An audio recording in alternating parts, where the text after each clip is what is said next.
Hello, YouTube. My name is Alan, and it's that time. Once again, let's talk metal.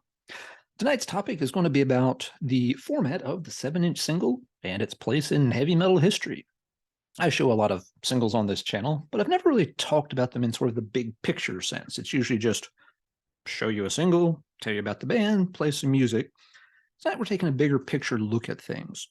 The reason for this is that a couple of conversations have cropped up in different places lately talking about singles as a format and the role that they've played with heavy metal bands. And overall, those conversations did not shed a particularly pleasant light on singles. So, you can think of this video maybe as a little bit of in defense of the single and why it was important as a format. Now, I do want to make clear that this is not being made because I'm ticked off at the people that have been involved in these other conversations. It's been interesting listening to those topics, and people have brought up some really good points. As I've thought about it, though, I think maybe there's a few things that haven't been included in those conversations as much. So that's where I come in, hopefully. Where these conversations have taken place. Some of them have been with YouTube content creators. I've talked to some of them in person, off screen. Also, Aaron, the metal theologian, talked about this topic a little bit in one of his recent videos, and he had some really good points to make about it. And also over on the Colosseum website, they've been discussing this topic completely independent of what's been going on with chat among YouTube creators. The Colosseum website, if you're not familiar with it, is an excellent collector's resource for people really into 1980s and 1990s heavy metal. And some people may pronounce it Corosium instead of Colosseum. I don't know if which is correct. As far as I know, it's a made-up word. But either way, it's an excellent website to check out. So again, this is not taking pot shots or being reactionary or snarky to things folks have said on those, because I do get it. The 7-inch single format is a weird format, and it doesn't have much of a place in contemporary music at all. It's, first off, pretty plain looking, especially if there's no picture sleeve. There's not much here to look at that's very interesting at all. And by the way, this is not the Virgin Steel you might be familiar with. This is a different band that also used the name Virgin Steel, but we'll talk about them more in some other video. So yeah, not much to look at here. You don't get a lot of music on them, and they can be very expensive.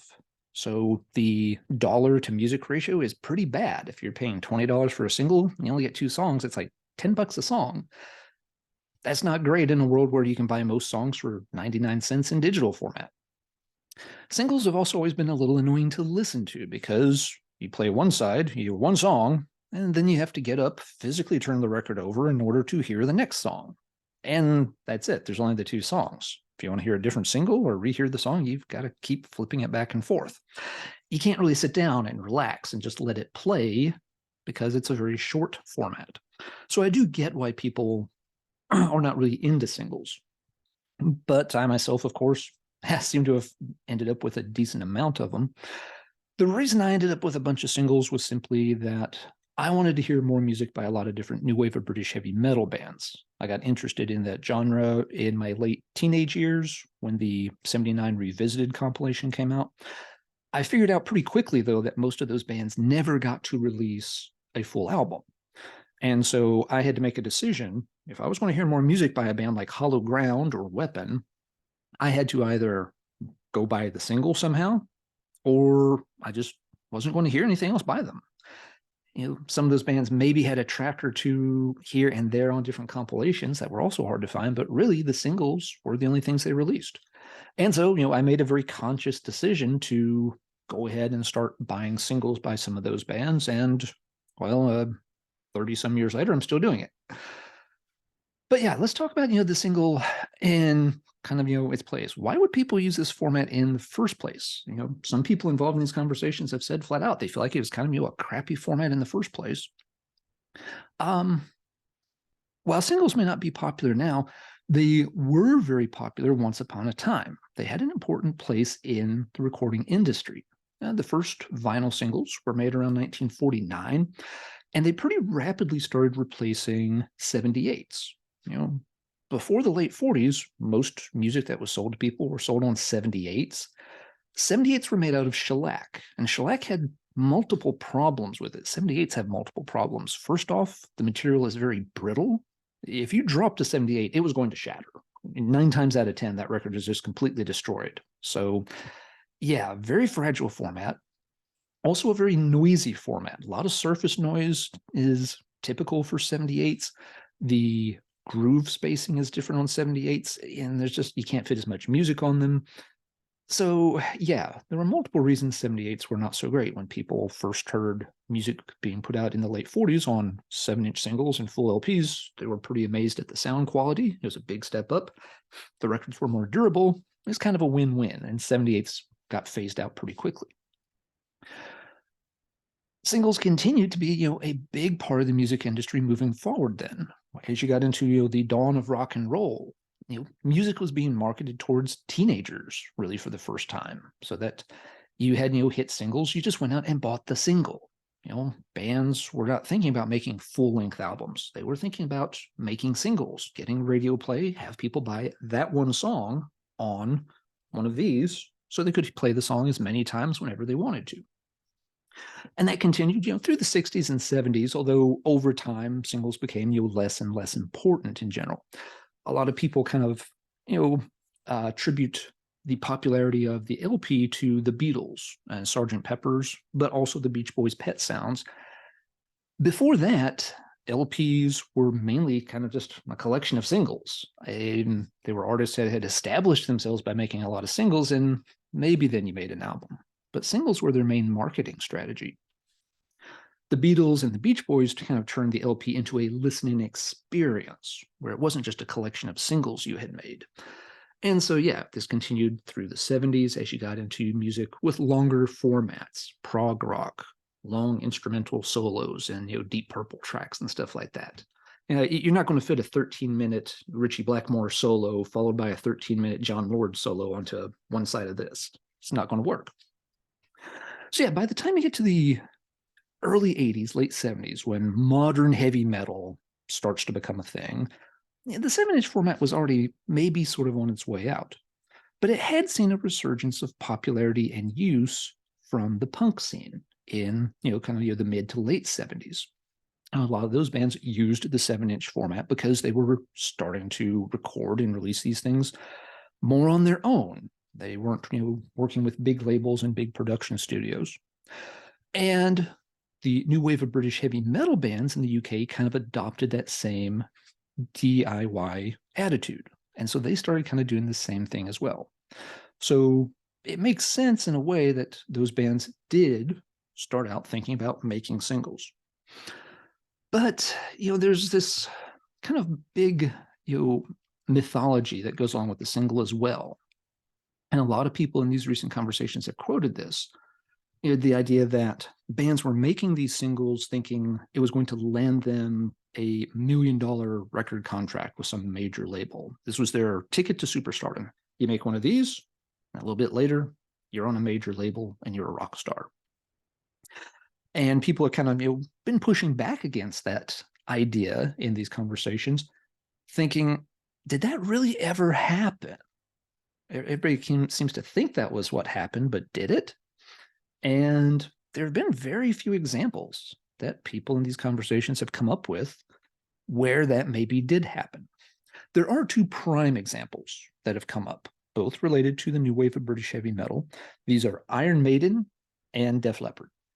Both bands released 7-inch singles, independent releases essentially in 1979, and by 1980 they were both on major labels, EMI and Vertigo respectively. So there was a precedent for some of those bands starting out with one of these and going on to worldwide global domination as rock stars. And there were some other examples of bands doing this in the new wave of British heavy metal scene as well, on kind of a little bit lesser tier. For example, Tigers of Pantang and Fist both released singles on the Neat Records label very early on, before Neat really had established itself as a heavy metal label. The first few releases on Neat Records are just kind of random recordings by other people. They're not rock songs or metal songs at all. So yeah, to go from being like, the third thing released on Neat to getting picked up by MCA, that kind of works too. That's another good early success story that fueled this mythology among bands that a single could get you to the top. People have cited a few other examples too that They may work, they may not. For example, Girl School did their first single in 79. It was on Cherry Red Records, I believe, and I don't know how big a label that was at the time. So I'm not really sure if that counts as going from like, a very tiny imprint, up to a much bigger one. You could cite, who else? Some people have mentioned Diamond Head because they did end up on MCA. In that case, there was a longer gap. It took a couple of years before Diamond Head got signed. Um, Outside of the new wave of British heavy metal, it seems to be even rarer. Among US metal acts, I couldn't come up with many examples at all. You had Twisted Sister. They released singles in 79 and 80, essentially on their own. And that did get them signed to Secret Records for their first album. But Secret was mainly a punk label and, not a particularly huge one to my knowledge. After that album, yes, Twisted Sister moved on to Atlantic and fame and fortune for a long time. But there's, again, kind of a step in between there. The same is kind of true with Savatage. They released an EP when they were still called Avatar on Par Records, which was a small label in Florida, and they eventually ended up on Atlantic. But the first album was also cut through Par. So again, the name was changed, the band name was changed. There's some steps in between there that happened. Only other example I could really come up with was Dokken. Dokken released their first single in 79. But by the time they had bigger labels sniffing around, that band had been dismantled and put back together almost from scratch. Don Dokken might have been the only member left in the band after that first single was released. So I'm not really sure that can count either. So yeah, I think people are correct that this idea that having a 7-inch single, to your credit, was a ticket straight onto a major label.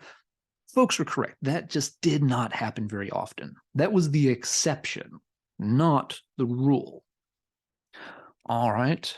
And this is what's leading, some folks to then kind of be a bit dismissive of singles. It's like, well, that was kind of dumb of them to think that was going to work. It obviously didn't. These singles were just a waste of time. And that's where I have take a little issue with some of the parts of the conversation, because singles did have other utility besides just trying to get you on a major label. This is particularly true for bands during the new wave of British heavy metal era. There are some unique factors that occurred with that particular scene that may not be applicable to, say, early American metal. For example, having one of these early singles, you could send it to a reviewer and get something published about your band in a reasonably short period of time, because the UK had lots of weekly music publications that were widely read. Sounds, Krang, Enemy, Music Express. These kind of things had a weekly distribution. In the US, metal publications typically have more like a monthly distribution, or for smaller underground zines, it might only be a couple of issues a year. So for a new wave of British heavy metal band, you make a single, you send it to a reviewer, you could see a review printed of your single, probably in a matter of, just a few weeks to months. Whereas in the US or other scenes, you send that off to get a review, it might be 6 months, because the magazine at best is coming out once per month, and they probably already have a couple of issues already loaded up in the queue, ready to go. So it's going to be a while before you see anything in print. Right? So yeah, singles were a way to help get the word out about your band if you could get somebody to review it in one of those kind of publications.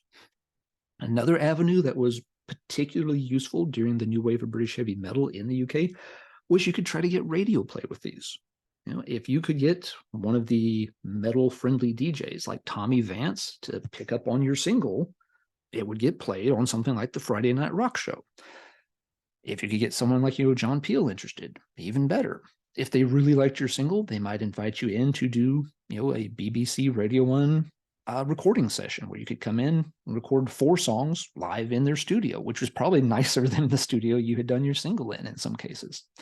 So this was a chance to really get your band out there in front of the entire nation. I guess they consider them nations in the UK. Sorry, my UK geography terminology is not always the best. But yeah, this was a way to promote your band, to grow your fan base, to get you out there, even if it didn't result in getting signed to a major label, you'd still have a lot more buzz generated about your band. That could help you get more gigs, more fans, more fan mail, the whole 9 yards. All right. Again, in other countries, radio hype would be a harder thing to generate.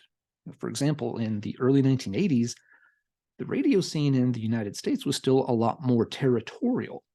Your band might be blowing up in Los Angeles if they were playing you on KLOS or something, but people in the Midwest might never have heard of you before. You might not get a single bit of airplay in New York. So, yeah, the United States is much, much, much, much bigger. And we don't have, sort of that, centralized equivalent of the BBC where everyone across the nation is hearing the same programs. A band that was, say an equivalent band, this Virgin Steel band, if I remember right, they were, somewhere in the either Midwest or Northeast. So yeah, if they sent this to a station in Syracuse or Buffalo or someplace, they might have gotten some local play. People several hundred miles away in Chicago probably never had a chance to hear this. So the geography worked in their favor that radio was more of a thing there. Last point to make also here is that some folks have mentioned, bands may have gotten a single out and that helped them get onto something like Neat Records or Heavy Metal Records or Ebony Records, a small label. Was that really a win or not? I think Aaron kind of posted that question rhetorically in his video. And even though it may have been rhetorically, I do want to respond to it because it's important to remember even some of those smaller labels at the time were shifting a large number of records. Neat Records had Venom, and Venom was becoming a global phenomenon. They were selling tremendous amounts of records for this kind of small, upstart band. Girl School ended up on Bronze. Bronze may have been a little bit bigger. I don't know exactly where Bronze fell in the pecking order of labels. But Girl School, they were charting in the UK. They were selling tens of thousands of units. So to a band like Virgin Steel, kids in their late teens looking to become rock stars or just, make it bigger, getting a contract from someone like Neat or Bronze, that would have been hitting the jackpot. That would have been awesome for those bands to try to accomplish. Most of the bands on those labels, no, they didn't sell tens of thousands of records, but still it gave you the opportunity. You got a shot that way. And that's maybe what any band would just want, at least give us the chance. So yeah, I think, there's a little more, to the utility and function of the singles rather than just, we didn't get on, Columbia or Warner Records with this. I guess it was a complete waste of our time. There's another side to the argument as well, and Aaron also touched on this in his video, and it's a very good point, that in reality, a lot of these bands may have been more practical and understood, hey, we're not likely to become the next Def Leppard, but that doesn't mean the single had no functionality for them either, because it would still allow them to do stuff with their local fan base. It gave them something to sell at shows. It gave them something to take to the indie record stores in their city and, drop off a dozen copies, come back a month later, maybe get a few bucks that way. Beyond just having something to, sell and interact with fans, there's also just a cool factor involved. When you say, I'm in a band, that's great. But when you say, I'm in a band and we just cut a record, that's going to impress a lot of your peer group for sure. Having that physical product that shows you're doing things, that there's a chance you could go somewhere. There's going to be some oohs and ahs from your friends and neighbors and classmates over that kind of thing happening. Another thing is that it was a logical next step for these bands. You're in a band like Virgin Steel here. You've been rehearsing with your mates for better part of a year. You've gotten to play a few gigs, a bar here, backyard party there. You've written a few songs. Some of them seem to go over pretty well when you play them live. Okay, everything's kind of come together pretty well. What's the next logical step for you to do? Well, if you're going to move forward, it's going to be to record something. And the single is a natural place to do that. Full albums, most of these bands, yeah, they may not have had enough material for a full album. And even if they did, the time and expense of doing that was out of their range. This was an era where you didn't have Pro Tools. You couldn't do this stuff at home. You had to find some kind of recording studio, and that cost a lot of money. How do you pay for that? Do you have enough money to pay for multiple days in order to get a full album's worth recorded and mixed down and all that? Most of these bands did not have those kind of resources. And as such, the single makes a lot of sense. You pick maybe your best two songs, you can get in and out relatively quick, press it up relatively cheap, and you've accomplished something. You've got that product in hand. So yeah, this was also, again, just a way to get hype generated about your band. You have something to show people, something for them to hold and listen to. There's no social media back then. There's, MTV was getting started in 1981. If you can't afford to record several songs in a studio, you certainly aren't going to be shooting a video and sending it to MTV and getting any play. So I think the single was the next logical step for a lot of bands that were at that stage. So this kind of leads into, why these singles really, weren't a waste of time, and why it wasn't sort of, a dud format, and that bands were way off base ever trying this in the first place. They were a really great option for a lot of smaller bands to get some of their music recorded for posterity. Again, they weren't going to have the resources to record a full-length album, so LPs were out of the question. As far as cassettes go, then, before I mention cassettes, one other point to make about material. And these bands might have had an entire set of material to play live. The set probably included a lot of cover songs, which you wouldn't necessarily want to put on a single. But the cover songs were necessary. They were a necessary evil for a lot of these bands if you wanted to play live.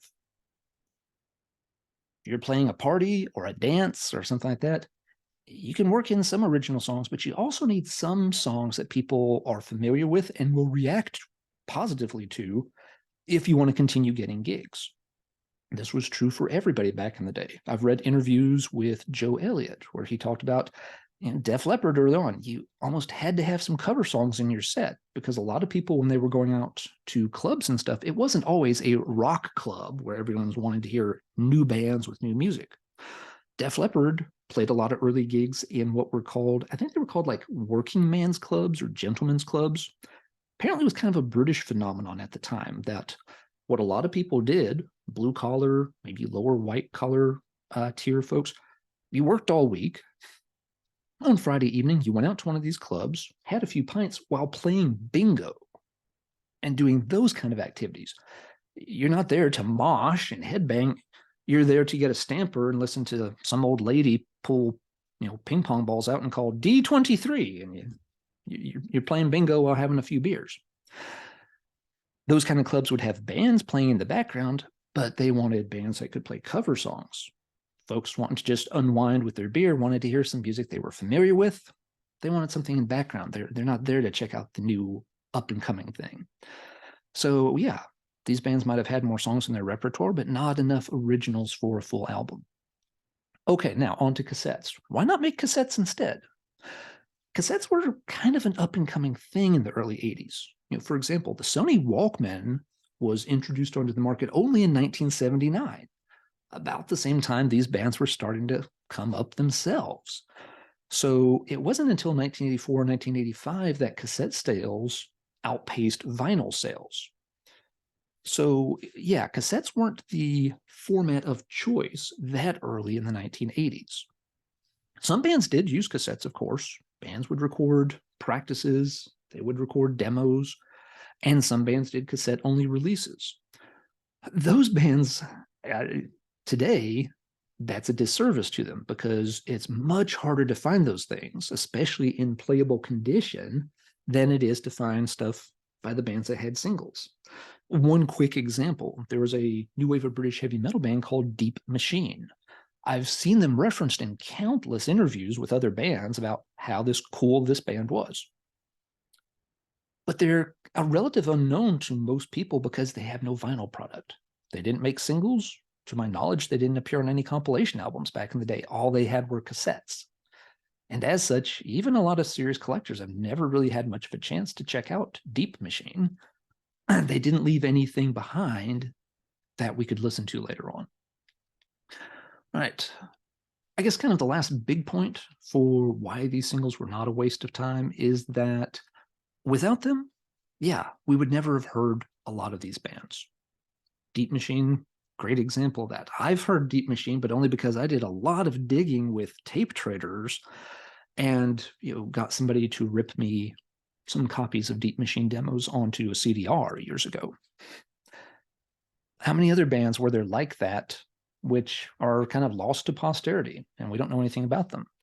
The reason we know about a lot of these bands is they did make a single, and it may not have been a huge commercial success. The band may not have gone anywhere, but it's an artifact. It tells us something about the past and about that scene. Right?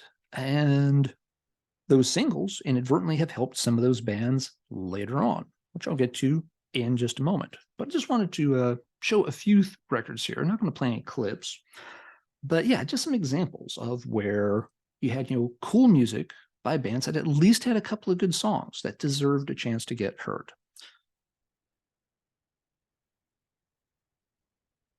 Let's look at a couple of new wave of British heavy metal singles first. That's kind of the format I think most associated with singles these days. Here's one by a band called Boll Weevil. Made no other recordings to my knowledge, but it's a pretty cool illustration on the picture sleeve of a shrunken head. And they've got kind of a raw guitar tone. The vocalist has a really kind of scratchy, nasty voice. Really cool. Yeah, great songs on here. They never got to do anything else. Another one from the new wave of British heavy metal scene, a band called Mars, 3-track EP here. There's no other Mars material to my knowledge, but these tunes are pretty cool. Guitar-driven, new wave of British heavy metal in its prime. And, some people will, deride or make fun of the picture sleeves. I think this image is fucking awesome. If your band is named Mars and you got this little guitar playing Martian on your sleeve, that is just chef's kiss. Absolutely. Gotta love it. Wasn't just the new wave of British heavy metal scene that had this work for it, though. Punk and hardcore had tons of bands that existed primarily on the 7-inch format. I mean, imagine if Black Flag's Nervous Breakdown 7-inch had never gotten recorded. That would have sucked. If that only existed on tape, very few people would have gotten to hear it. Think of most of the Misfits catalog. Yes, the Misfits got to do some studio albums and some 12-inch format stuff later, but most of their output originally was 7-inch singles. And, that's a band for the ages. Bands in other countries and other scenes did it too. A lot of early Swedish heavy metal was on 7-inch format. Just pulled old favorite by a band called Scamps. So weird name, looking at the sleeve, doesn't necessarily even tell you it's a metal single. But if you like early 80s kind of epic metal with, big galloping guitar riffs, Crystal Night is a banger of a song. The flip side is more catchy, maybe leans a little bit poppy, but it's a good track too. Scamps, if they don't record this on single, most people never hear of them later on. Granted, yes, they have a small number of folks that have heard of them as it is. Even fewer people would remember Scamps to this day. It'd be the band members themselves, a few friends and family, and, a couple of diehard fans from 40 or 50 years ago who haven't forgot about them. The US scene did the same thing. As I mentioned with some of the points earlier, singles worked differently in the US scene. You didn't have weekly music publications to help get the word out. You didn't have national radio airplay. You didn't have anything like a BBC recording session that you could go and do. So for, a lot of these bands, the most they were hoping to do was be local heroes, be a thing in your town, in your region, open for bigger bands when they came through if you got a chance. But they recorded some of their own singles, and some of the music's great. Here's an example by a band called Final Dawn. I believe they were out of California. 2 cool, very heavy songs on this one. Great little single. Without that single, almost nobody would know they existed. Another one from the US, Destroyer. Destroyer did not go on to world domination in hard rock and heavy metal, but if you were in this band, you can always hold this and say, hey, that's me. This was my band. We did this. We didn't do a lot, but we did do this. We did make a record. And both songs on here are great. They're killer new wave of British, or not new wave of British heavy metal tracks. They're just killer early 80s heavy metal tracks. Very good stuff. Last but not least, this happened in other countries too. And what better example to show than this one? I don't want to live in a world where the Randy single doesn't exist. I've gotten so much joy and laughter out of this goofy picture sleeve and this goofy band name.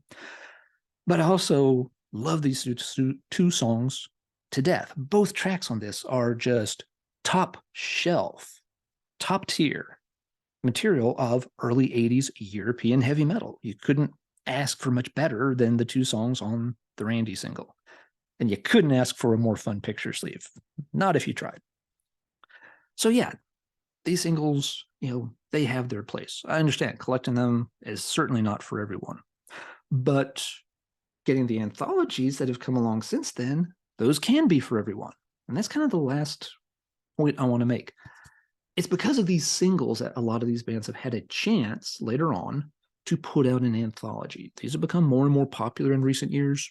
New wave of British heavy metal bands have been contacted for these, on and off throughout the 21st century. But we're seeing more and more of them from other bands from other scenes. Randy has had an anthology done. Kim Six from Europe has had an anthology done. Even Child Saint from the Los Angeles scene got an anthology put out in the past year or two. Those anthologies are getting made because there are fans out there who have heard these singles and thought, this was a great little band, and maybe I can track them down and see if they have a few more tracks. And if they do, we can put that out and have something else for folks to enjoy. Randy had a little bit of other recorded material they never got to release. And so, hey, here's an anthology. Wicked Vicar from the new wave of British heavy metal scene. They had a single and a compilation appearance, but they had a few other tracks laying around. Yeah, it's enough to put together 36, 40 minutes worth of an anthology. And no, not every song on those anthologies is going to be great. Those were not songs that were all going to break into the top 10 on the hot charts or anything like that. But these bands, their members, they are getting a little more mileage and a little bit of recognition for what they did back in the day. Does Randy get an anthology released if this single didn't exist? If they had just recorded this onto like a cassette and tried to circulate it? I highly doubt it. I highly doubt it. Maybe in a couple of cases, some of those cassettes survive and made it into the right hands. But yeah, does Child Saint get an anthology in 2022 if they didn't have a cool 12-inch single released back around 86? Probably not. These singles did serve a purpose for those bands. It didn't lead to fame and fortune. It was not a good way. If your goal really was to try to get signed to a major label, this was probably doing it the hard way in most locations. Maybe, again, in that new wave of British heavy metal scene, it was a little more of a chance of it, but even there, only so many bands are ever going to get signed to the big labels anyway. By the time Maiden and Leopard were signed, a couple more, Diamond Head, Fist, Tigers, the majors kind of, well, we've each got our one or two metal bands. We don't need any more. So no, the singles weren't really a good vehicle to take you to the top, but they could be useful for your band, even if for no other reason than to, wave around, that, cute gal down the street and try to impress her and get a date or something. So that's going to do it for this particular topic. So now let's talk heavy metal singles in the comments down below. What do you think? Am I way off base with some of these points? Or, does my argument hold some water here? Do you think there are other reasons, things I've overlooked about why some of these bands would have released singles? Can you think of some other examples of bands that started out with an independent, small-time 7-inch and did rapidly get a big contract? There's probably some bands that followed that route to success that I and the other people that have been having these conversations just have drawn a blank and we don't remember it or we're not thinking of them. If you can think of one, absolutely put it in the comments down below and we'll add it to that list alongside Iron Maiden and Def Leppard and those very select few others that maybe we're able to use that formula to its maximum effect. All right, that's going to do it for this video. So until next time, everybody take care. And as always, keep banging your head, even if you have to get up and flip the record over 4 minutes later to keep banging for the second track.